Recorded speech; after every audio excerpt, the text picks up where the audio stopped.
Hi, I'm Bob Herbert. Welcome to OpEd.tv. Mayor Eric Adams, anticipating his indictment on federal corruption charges, began comparing himself repeatedly to David Dinkins, the city's first black mayor. Adams' administration is in shambles, and he is unlikely to ever see a second term. Dinkins faced a disgusting racial onslaught by the end of his 4 years in office and was defeated in his bid for re-election by a race-baiting Rudolph Giuliani. Adams apparently would like people to somehow believe that he and Dinkins were cut from the same cloth and that he is being similarly shabbily treated by white racists. This is preposterous. As a columnist at the New York Times noted, this comparison of the two mayors was so strange that it could, quote, put you in mind of Donald Trump likening himself to Jimmy Carter. I knew David Dinkins. David Dinkins was a friend of mine. David Dinkins married my wife and me. Eric Adams is no David Dinkins. I'll talk about this with my guest, Christina Greer, a political science professor at Fordham University, an expert on complex matters of public policy and politics, and a keen observer of Eric Adams and his administration. Christina, welcome. I love being here. Fantastic. We love having you. What were your thoughts when you first heard that Eric Adams was making these comparisons of himself to former Mayor Dinkins? I agree with you that Eric Adams is no David Dinkins, and they're both African-American mayors, and it would seem that the similarities stop there. And they have very stark styles, right, very stark circumstances. But I do think that there's a kernel of truth to some of the mistreatment that Eric Adams feels. You know, a broken clock is right twice a day, right? Right? And so I do think that there are times, and there have been at times, where the press corps sort of goes after the mayor in particular ways, consciously or subconsciously, in a way that I think would not happen if he were a white mayor. Now, does Eric Adams do himself any favors with bringing far too many people to a second location, having far too many people with questionable character and morals surrounding him? He himself sort of possibly cutting corners, not just as a mayor, but in several instances from being a cop all the way through. All those things are true and fair. But I do think that there are sometimes ways that, you know, especially in the beginning, that Eric Adams was written about, where I did think that there was a racial undertone to whether it's his style or even his substance that was present. Nowadays, when he's being accused of some really serious possible crimes, misdemeanors, I don't know, I don't think he can hide behind that kind of veneer anymore. David Dinkins was a gracious, even courtly, soft-spoken, always polite individual. He was not a self-promoter, sometimes almost to his detriment. I mean, I think it hurt him a little bit in the way people viewed his mayoralty. Compare that type of individual to Eric Adams. How would you characterize Eric Adams? I would characterize Eric Adams as much more bombastic. I mean, he's also a cop. And so he campaigned on being kind of the working class mayor for New Yorkers. You know, he didn't bother going to the Upper West Side and Upper East Side and sort of the 5 neighborhoods in Brooklyn that most of the candidates to his left bothered to go to. I think we also have to remember that David Dinkins and Eric Adams are mayors in 2 very different times, not just in New York history, but also in our nation's history. So David Dinkins didn't have the luxury of being sort of a more outspoken black man, especially as the first black mayor of New York City. And so do I wish that sometimes he would have touted his accomplishments a little bit more and sort of, you know, swatted down some of his detractors a little more aggressively? Absolutely. But we know that the racial coding of David Dinkins was immense from the very beginning all throughout his mayoralty, and as you alluded to, largely because Giuliani race-baited him constantly. So for us to understand Barack Obama and Donald Trump trolling him through the 8 years of his presidency, we have to understand Rudy Giuliani doing the same to David Dinkins during his 4 years as mayor, which is no surprise that Rudy Giuliani then goes to work for Donald Trump. So the brashness that some people feel from an Eric Adams, partially it's because he likes sort of claiming that he's the working class mayor. He is a cop. And I mean, I think we've really struggled with the fact that, you know, when he's even wearing his cop paraphernalia, it's like, are you the mayor or are you the NYPD, because there are real differences between the two, as there should be, and that concerns a lot of New Yorkers, especially progressive New Yorkers or black New Yorkers to a certain extent. So the time periods are different, the styles are different, and I think the people surrounding them are also very different. What I have noticed from Eric Adams is I have not covered him. You've covered him. I covered Dinkins extensively.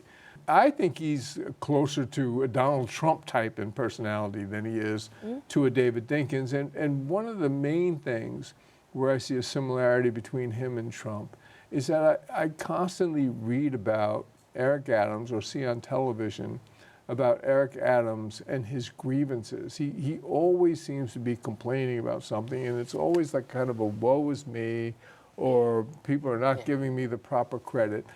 You covered him. Is that an accurate characterization of him? Well, first of all, there's something going on in the water in Queens, because there's something with Donald Trump, Andrew Cuomo, and Eric Adams. It's very similar, those three. The trio. The trifecta of grievances, right? I mean, all three are the hero and the victim simultaneously.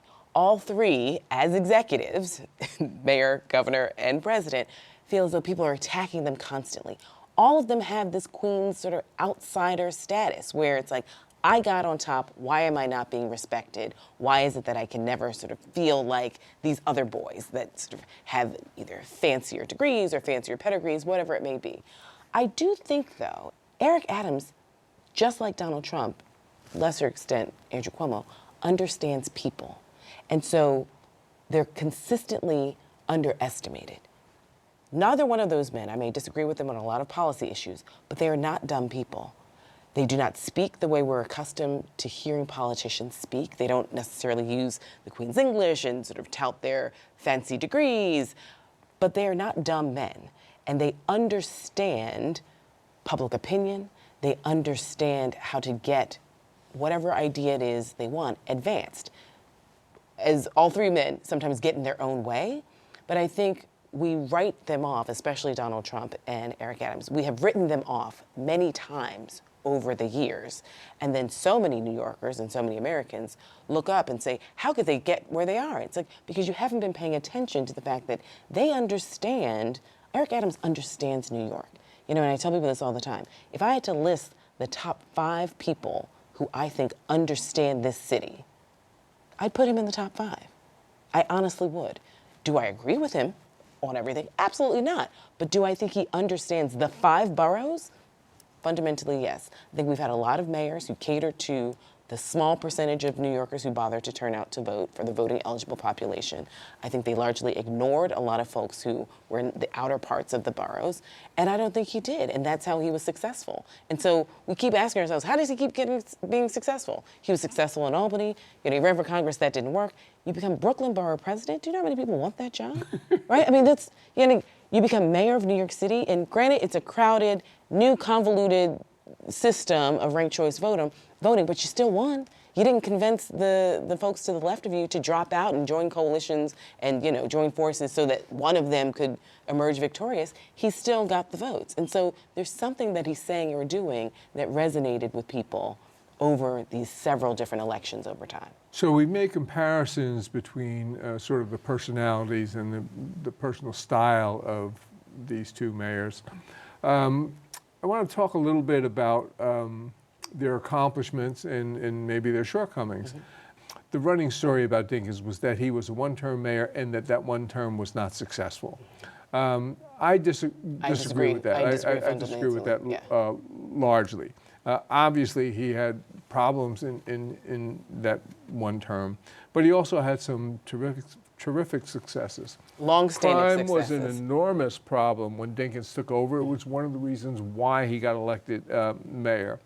By the end of during the last 2 years of his administration, crime was going down substantially for the first time in 40 years. Mm-hmm. One of the great heavy lifts of his administration was expanding the police force by, I think it was about 6,000 cops added to the police force with Dinkins' Safe Streets, Safe Cities program. He had to get that through the state legislature and get that approved.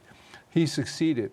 Rudolph Giuliani, who always got extraordinary marks for allegedly being the world's greatest crime fighter, was fighting crimes with the cops that David Dinkins was able to add to the police force. And another important success of David Dinkins, and this gets talked about somewhat, but not a lot, was he led the effort and managed to get the Arthur Ashe tennis stadium created out in Queens.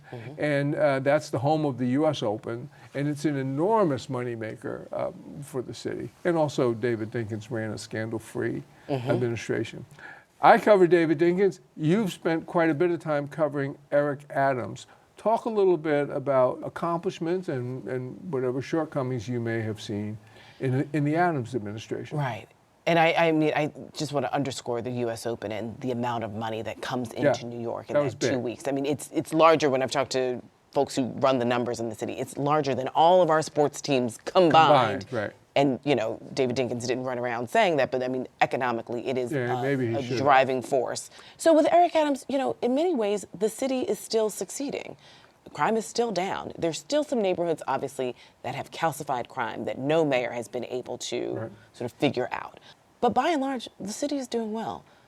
Businesses did not flee. I mean, don't forget, Eric Adams takes over with COVID, and we have all these empty buildings. We're trying to figure out economically where we are as a city. So Eric Adams is still working with the business community to make sure that with real estate, we're trying to do creative things to figure out how we can still maintain these buildings and not have an economic collapse. So safety, yes, leaving aside the sort of few neighborhoods. Real estate community is still with us. The schools are, by and large, you know, we're trying to emerge from COVID, but I think a lot of his work with various unions to try and figure out how do we support our young students best we can. I think universal pre-K and 3K, he needs to bolster because that's sort of fallen by the wayside. Listen, I've talked to a lot of people. The decrease in rats actually has been helpful. Which was an enormous problem. It was an enormous problem. Right. When we think about a city in its totality, as far as education and trying to figure out housing and figure out jobs and figure out crime and public safety, the city is afloat. I mean, we have not gone off of a financial cliff. We have not gone back to the bad old days of the 1970s. I do think that some of the things that Eric Adams is blamed for, you know, people are like, my subway's late. That's not Eric Adams. That's Albany and those folks. When folks are saying, you know, it's so hard to find housing, it's like some of that is, you know, sort of bad actors and bad landlords and not enough housing, but some of it is a federal government situation where they're not actually funding cities the way they could and should, and Albany not actually helping us build the affordable housing that we need. Now, some of that happens with any mayor. They get blamed for things that they have no control over. I mean, his budget is pretty much spoken for. Mayors have much less authority than a lot of people understand. I mean, they're almost under the thumb of the state legislature, and governors and the governor have historically been at odds, if not enemies, of the mayor of New York City. And then cities across the country have been suffering from the lack of federal funding, funds that used to flow to the cities, which don't flow to the cities now. But does Eric Adams have a point, or in your opinion not, when he says that he doesn't get credit for his accomplishments because of white racism? Do I think white racism exists? Absolutely. Yeah, it does. Do I think that there are times where Eric Adams is written about in a way where I'm like, ooh, I don't even know if they understand the racialized language that they're using and it's inappropriate and unfair? Sure. And so I think the frustrating thing that I've seen with a lot of black voters is that, Eric Adams, you should know that. You don't get to be mayor of New York City, the second black mayor of New York City, without recognizing the larger racist structures, institutional structures that exist. So if others have cut corners, that doesn't mean that you can cut corners. I mean, reading that 57-page indictment, some of it looks like run-of-the-mill sort of corruption. So he has done himself no favors by bringing far too many people to the second location who never should have been anywhere near that administration. Right. I think that he's made some good hires, but some of these appointments and hires never should have happened. And so is the city surviving? Yes, it's New York City. We'll always figure out a way. The question is, are we thriving under an Eric Adams? And that's where we're not seeing the potential of an Eric Adams administration when he made promises about what we really could reimagine for the city post-COVID.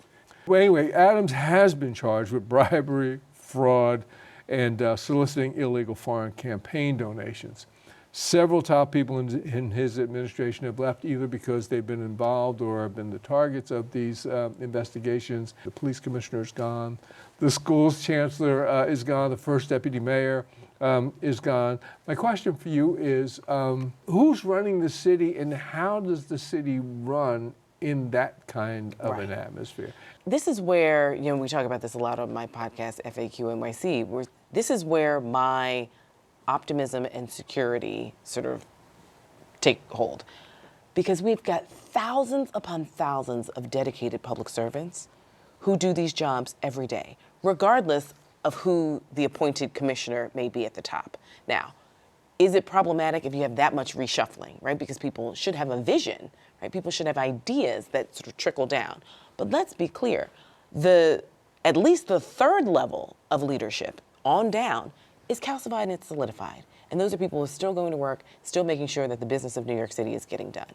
The reshuffling at the very top, as far as, say, certain commissioners are concerned, and maybe their upper level staff, that's where we're seeing turnover, which I think the survival piece of New York, we're fine. We're fine. The thriving piece, the vision of what this city could be, that's where it's called into question, and this is where we need to get people settled in. Now, where I'm excited is that there are certain people in certain positions who should have been there in the first place. And this is also an opportunity for new public servants to get into certain positions. And I do think that we have to remember that the stability beneath the leadership is still there. I do agree with you about the importance and the dedication of civil servants, and not just at the municipal level. I think the bad-mouthing of civil servants at the federal level, I think is horrible. These folks go and do this job day after day. It's really important. What I do worry about is what happens if a crisis occurs, and crises are going to occur. So I hope it holds, and your optimism may win the day. I hope that it does. Right. But now the question becomes, what happens if Adams resigns or is forced to leave office? What's the procedure for succession? Well, we've got a few procedures, right? So the first is Kathy Hochul could essentially try and force the mayor out. I don't think she wants to do that because Kathy Hochul, as of now, wants to run in 2026. And so a primary challenger or a general challenger could say, so you ushered out the second black mayor of New York City, and that hurts her possibly down the line. So thus far, she has been pretty clear that she doesn't want to go that route. Depending on timing, there's a scenario where we would have an open primary. New York has closed primaries where only if you register for a party, you can participate. There's a scenario where, depending on when this could happen, anyone could get in, right? So that means you could have a Republican and a Democrat and independents running in a nonpartisan primary. And then after a certain time period, we could also have another scenario where it would have to be a partisan primary. And this is where you would get we have 4 people who have established campaigns already. The current comptroller, Brad Lander, the former comptroller, Scott Stringer, State Senator Zollner Myrie from Brooklyn, State Senator Jessica Ramos from Queens. They have all said they're in. Right. But we know who's out there in the wings. Andrew Cuomo's sort of out there in the wings. If it's a nonpartisan primary, there's a conversation about Joe Borelli, Republican city council member who, has a lot of goodwill. There's obviously a conversation about Tish James in the wings, Attorney General. You're a political science professor at Fordham. I have been covering politics for more than half a century, and I've seen a lot of wild stuff, as I know you have. But I think neither of us either saw or anticipated the tumultuous politics that we've seen over the past several years. It's really been crazy. As a professor teaching these young minds, what's it like when you talk to your students about current affairs? Do they think that this behavior is normal, that this is the way politics is? And do they think it's always like this? And do they think it's always going to be like this? What are those conversations like, and what do you tell them? Yeah, well, I start every class, the first 10 to 15 minutes of every class, all we do is talk about current events, because then we can link it to the theories that I'm about to talk about in class. These students were born after 9/11. Donald Trump is essentially the president that they know. Like, that was kind of their president when their Yep. consciousness was there. Obama's... Which is weird because then they think it's normal to have a president like Donald Trump. In some ways. They missed sort of the contention of 2008 and the primary between Barack Obama and Hillary Clinton. I showed them the war room from the 1992 Right. campaign. I mean, The Bill Clinton campaign. the Bill Clinton campaign, when he takes out an incumbent, and they see Hillary Clinton with like a beret and a headband, and she's a wife and not a candidate. But they don't even know Hillary Clinton in the same way. Donald Trump is who they know. And so a lot of them are disgusted by some of the policies because they're coming of age where some are thinking about autonomy of their own bodies. Others actually come from blended families of mixed immigration statuses, and so the language that is used. Others are coming from communities that are very conservative, and they've told me they always knew something was different and that they didn't agree with it, and it wasn't until they got to college, away from their various families and communities, interacting with other people, where they realized that feeling inside was correct, and they actually don't believe what they've always been taught. I mean, this is the sort of beauty and necessity of education, where you can be shoulder to shoulder with people who don't necessarily share your exact same beliefs, but you can start to question them and question how you were raised and the institutions that you were raised in. That doesn't mean that you abandon them, but at least have some sort of intellectual journey as to why it is you believe what you believe, and whether or not it shifts.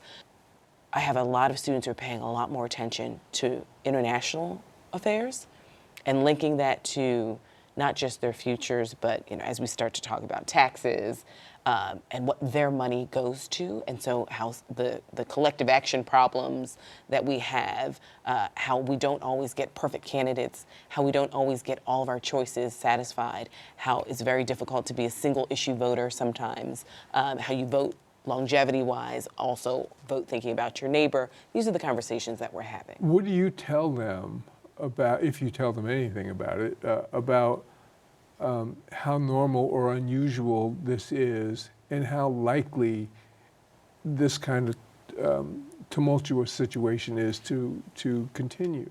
Oh, I definitely talk to them. In my intro to politics class that I teach every semester, we have to start with the framers.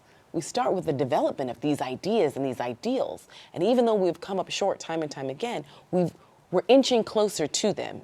However, the history of this nation is the ebb and flow of those ideals. We've always sort of advanced and then regressed, advanced and then regressed. So we're in a regression period right now, possibly, but for lots of ideas, we're regressing.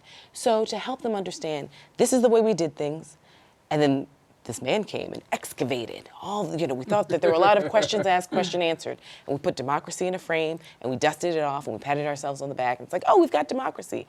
And this man came around in 2016 and upended all of that. And he's not the only problem, but he exposed the decay that still exists in our nation. And so we did things very differently, and now we're trying to course correct. And we sort of had this Biden bridge to course correct, but now there's an opportunity to actually regress again. And those are the conversations we have. And I think you're bringing up an important point. I think it's really important to let not just students, but just Americans in general know we've been through enormous crises before. There was a Great Depression. There were questions about whether democracy would hold in those days.